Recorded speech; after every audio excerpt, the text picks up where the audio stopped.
Hi అండి, welcome back to my channel మా ఇంటి అభిరుచి. సండే లంచ్ మెనూ ఏంటనేది చూసేద్దాం రండి. చికెను ఫ్రై అవుతుంది, చికెన్ 65 కోసం ఫ్రై అవుతుంది. మా ఆయనకి దోశలు అయితే వేస్తున్నాను.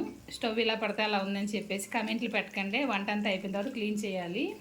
ఇంక తర్వాత చూసారంటే చికెన్ మ్యాగ్నేట్ చేసి పెట్టాను. దేనికంటే చికెన్ గీ రోస్ట్ వీడియో తీయబోతున్నాను దానికోసం అని చెప్పేసి. ఈ రోజు కర్రీస్ అయితే ఉడికించిన కోడిగుడ్లు, పచ్చిమిర్చి, కోడి వేపుడు, చారు, నా స్టైల్లో చారు, రైస్ వచ్చేసి కుక్కర్లో చేశాను అనమాట.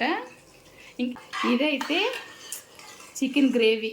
నేను ఎప్పుడు కర్రీస్ చేసినా గ్రేవీలోనే చేస్తాను కదా, మీకు తెలుసు కదా.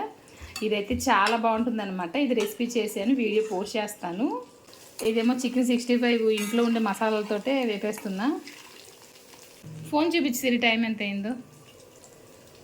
ఇదిగోండి 10:11. కరెక్ట్గా ఒక 8 o'clockకి స్టార్ట్ చేశాను అనమాట వంట అయ్యేటప్పటికి ఎంత అయింది, 9-10 అయింది. అంటే మరి కట్ చేయాలి కదా, ఉల్లిపాయలు కట్ చేయడం, అల్లం వెల్లుల్లి పేస్ట్ చేయడం అంతా ఉంటుంది కదా, ఇవన్నీ కలిపి అంత టైం అయిందనమాట. చారు అయితే ఇప్పుడే దించాను. ఇంక ఈ రోజు నేను ఈ వంట చేసిన పాత్రలన్నీ ద ఇండస్ వ్యాలీ అనే వెబ్సైట్ నుంచి తీసుకున్నామండి. ఫస్ట్ కామెంట్లో లింక్ అనేది పెడతాను. ఇంకా ఇదేనండి సండే లంచ్ మెనూ. మరి ఇంకా వీడియోలో మళ్ళీ కలుద్దాం. Thank you.